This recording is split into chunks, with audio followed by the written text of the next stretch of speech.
Ертеде бір хан болыпты. Ол өте ақылды адамдарды жақсы көріп, ел ішінен дана адам іздейді екен.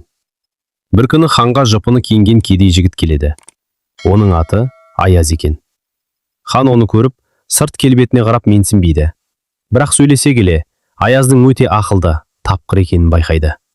Хан оған түрлі қиын сұрақтар қояды. Аяз бәріне дұрыс жауап береді. Бір күні хан: «Дүниеде ең қымбат не?» деп сұрайды.